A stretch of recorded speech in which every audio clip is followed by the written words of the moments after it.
Oyes, una cosa es que oigas y otra que me creas algo. ¿Cómo anda mi crédito contigo? Extrañas que son las palabras cuando uno empieza a escarbar en su consonancia y significado lo que uno descubre. Eso que te decía de crédito no es otra cosa que creer. Anda bien mi crédito. ¿Me crees algo? Allá tú porque soy un pájaro de cuenta y cuento. Salto verbal en busca de tu oído. Salto radial, gracias a la benevolencia de la JB. Es muy sencillo. Yo hablo, y tú si quieres, eso, oyes. Fíjate que científicos de la Escuela de Altos Estudios de lo Obvio de la Universidad de Tiripitío, acaban de hacer un estudio que ha llegado, claro está, a conclusiones muy, pero muy obvias. Que ni tú ni yo podemos vivir sin una dosis adecuada y diaria de poesía. ¿Oíste lo que dije? Poesía. No sea que te dediques tú. Tal vez vives en ese mundo empresarial tan lleno de números y me vas a decir la poesía y yo no tenemos nada que ver. Y yo, empeñado, aquí, en tratar de demostrarte en lo preciso del descubrimiento de los investigadores de la Universidad de Tiripitío. Por cierto, te reto a que me desmientas. La universidad, antes mencionada, fue la primera que se abrió en este país, años antes que la Real y Pontificia Universidad de la Ciudad de México. Tiempos de la conquista, colonia, llámale como quieras, pero es una verdad histórica. Y quise hacer mención a esa exigua universidad porque, dentro de nuestra complejidad nacional, si yo digo científicos de la Universidad de Colorado Springs llegaron a la conclusión de que inmediatamente tú me vas a conceder más crédito que si yo digo Universidad de Atequizayán, Universidad de Tiripitío. ¿Por qué será así nuestra complejidad nacional? Eso es otro asunto. Ya nos ocuparemos de él algún día, de los complejos nacionales, que da mucho de qué hablar. Pero es tan obvio lo que te acabo de decir, que necesitamos poesía cotidianamente para sobrevivir, que tienes que creérmelo. Te pido que me creas para no polemizar. Fíjate, yo no sé cuál sea la definición de poesía. Trata de inventar una, la que quieras, lo mismo da, que te sirva. Podrás decirme que es una cosa con la cual o sin la cual vivimos tal cual. Y eso es falso. Poetas. Se solicitan poetas. Porque sin ellos esta vida es tan chata, tan absurdamente aburrida y chata, que sin poetas sencillamente no podemos tirar pa'lante ni tú ni yo. Yo supongo que porque oyes radio me estás oyendo. ¡Qué brillante deducción! Esta noche ando de una brillantez contundente. Y si eres un poco como yo, de aquí para allá cambiando de estación continuamente porque te aburre esta y hay que buscar nuevas sensaciones auditivas. ¿No es cierto? ¿Qué tipo de música te gusta? Y de pronto te pones a cantar una canción. Vaya, qué forma tan obvia. Cantar una canción. ¡Ja! ¿Por qué? Fíjate, los compositores. Los compositores no son otra cosa sino poetas que nos regalan palabras musicalizadas, envueltas en música, para que tú y yo nos las apropiemos y luego andemos posesionados de ellas, pregonándolas como cosa nuestra. ¿Habías caído en la cuenta de eso? Los compositores, de mayor o menor éxito, son eso, rimadores o arrimadores de palabras a nuestros oídos. Y luego se les adoba un poco de música, y luego expropiamos nosotros esas palabras, porque yo supongo que tú eres un poco como yo, que de poeta tienes más bien poco que mucho. Por eso recurrimos a poetas ajenos. Alguien tendría que escribir por ahí un manual de cómo comprar el buen cassette o disco para ofrecerlo a quien quiere. Yo no había caído en la cuenta el otro día caminando por un lugar comercial, donde se encuentran esas grandes disqueras llenas de música, toneladas de música y palabras más o menos consonantes, y la gente escogiendo tal o cual disco, tal o cual cassette, algunos quizá para deleite personal y otros es muy fácil detectarlos para regalo. ¿Por qué? Porque somos incapaces de hilvanar palabras armónicamente y necesitamos de esos poetas ajenos para decir yo te quiero, yo te necesito, para decirlo de una forma que no se nos ha ocurrido a nosotros, de una forma distinta, de una forma diferente. ¿Te acuerdas lo que te decía al principio? Investigadores de la Escuela de Altos Estudios de lo Obvio, de la Universidad de Tiripitío, han llegado a la conclusión brillante y punzante que sin poesía no podemos vivir. La realidad punza, lo cotidiano, la rutina, ir y venir, tratar de perseguir el taco nuestro de cada 3 o 4 días con mayor o menor éxito, y cansa.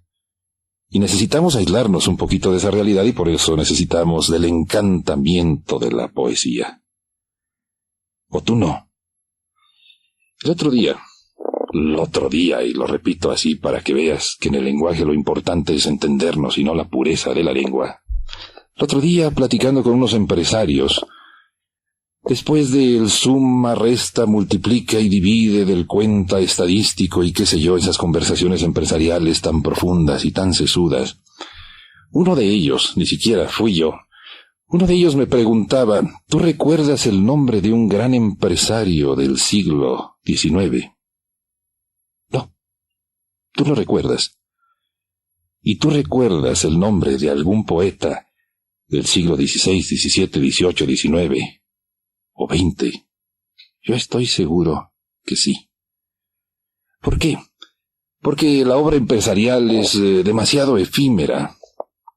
No quiero yo ofender tus punzantes y precisos oídos bancarios, pero yo creo que la obra empresarial, el acomodar números, el jugar con las finanzas, altas o bajas finanzas, es una cuestión que se da a grupos privilegiados, pero eso no trasciende. Yo nunca tomaría un balance contable para deleitarme en la noche leyendo. O yo no podría soportar que por el radio salieran cifras y más cifras en este mundo tan lleno de números que tratan de desplazar a la palabra. O tú sí. Te cuento algo que a mí me suena extraño cada vez que lo oigo en la onda corta. Es una voz femenina.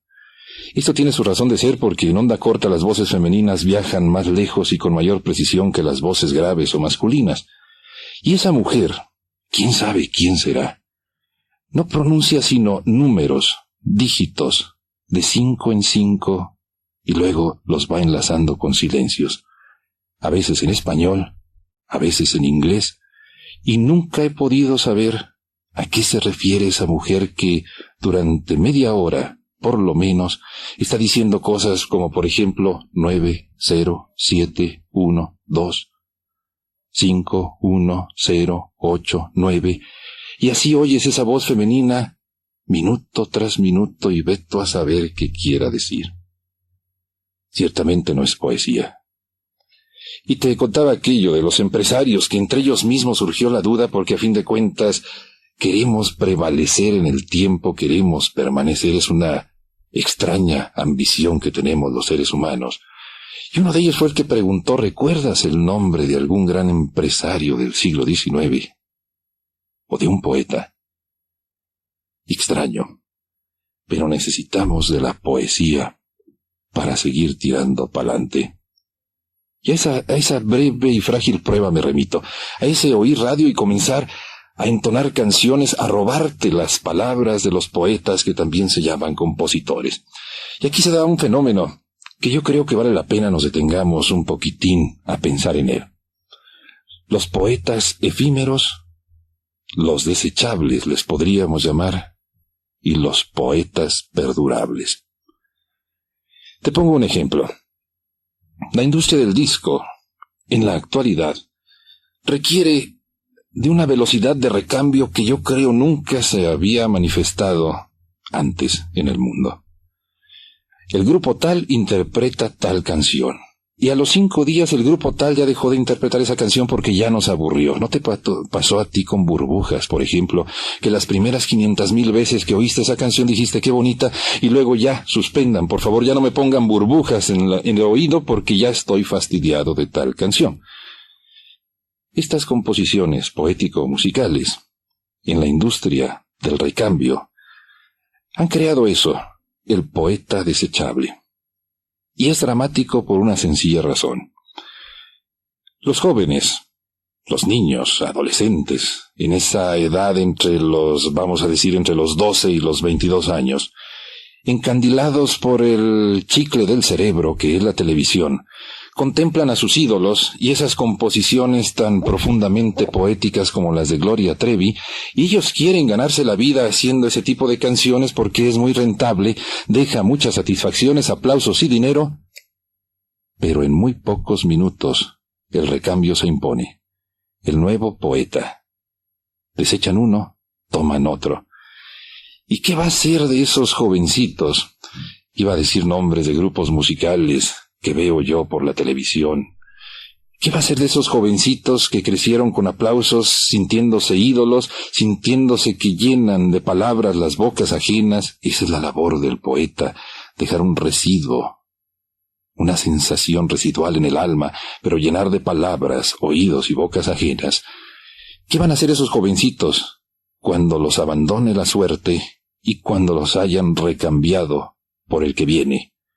El hit parade, la crueldad de los poetas de desecho. Y están los otros, los perdurables. Una anécdota muy breve porque Carlos Gil siempre me recuerda que el rey de la radio es el reloj.